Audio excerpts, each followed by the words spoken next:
పెద్ద రైస్ మిల్లర్లతో ప్రభుత్వం ప్రతిపక్షాలు కుమ్మక్కయ్యాయని విమర్శించారు టీఆర్ఎస్ అధ్యక్షురాలు కల్వకుంట్ల కవిత.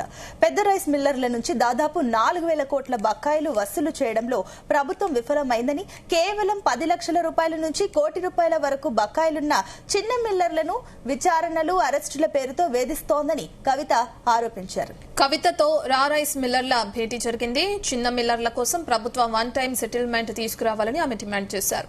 చిన్న మిల్లర్లకు తమ పార్టీ అండగా ఉంటుందని స్పష్టం చేశారు కవిత. వడ్లు కొంటలేరని చాలా పెద్ద ఎత్తున ఇబ్బంది పడ్డటువంటి పరిస్థితి. మనందరం కూడా రైతులకు సహాయం చేద్దామని వడ్లు కొనాలని డిమాండ్ చేసినాం. అయినప్పటికీ దాదాపు 8 నుంచి 10 కిలోల వరకు తరుగు అంటే కడతా తీసుకుంటూ కూడా రైతుల్ని ఇబ్బంది పెట్టి, నానా హింసలు పెట్టి చివరికి అక్కడిక్కడ వదిలేసి రాష్ట్ర ప్రభుత్వం రైతుల్ని తీవ్రంగా నిర్లక్ష్యం చేసినటువంటి పరిస్థితిని గమనించినాం. ఒక పక్క రైతులతో రక్త కన్నీరు పెట్టిస్తున్నటువంటి రేవంత్ రెడ్డి ప్రభుత్వం, ఇంకొక పక్క చిన్న రైస్ మిల్లర్స్ ఎవరైతే ఉంటారో, రా రైస్ మిల్లర్స్ ఎవరైతే ఉంటారో వారిని కూడా తీవ్రంగా ఇబ్బందులకు గురి చేస్తున్నటువంటి పరిస్థితి కనబడతా ఉన్నది. ప్రధానంగా ఏదైతే రైతులు పండించేటటువంటి ధాన్యాన్ని ప్రభుత్వం కొని దాన్ని మిల్ చేసి మళ్లీ రేషన్ షాపుల ద్వారా ప్రజలకు ఇచ్చేటటువంటి వ్యవస్థ మన రాష్ట్రంలో కొనసాగుతుంది. అయితే ఈ వ్యవస్థలో రా రైస్ మిల్లర్స్ ఉంటారు, అట్లానే బాయిల్డ్ రైస్ మిల్లర్స్ అని పెద్ద రైస్ మిల్లర్స్ ఉంటారు.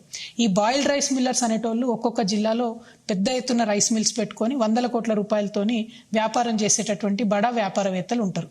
వీళ్ళు సంవత్సరం పొడవునా కూడా అన్ని సీజన్స్ లో కూడా వడ్లు కొంటా ఉంటారు, వ్యాపారం చేస్తూ ఉంటారు.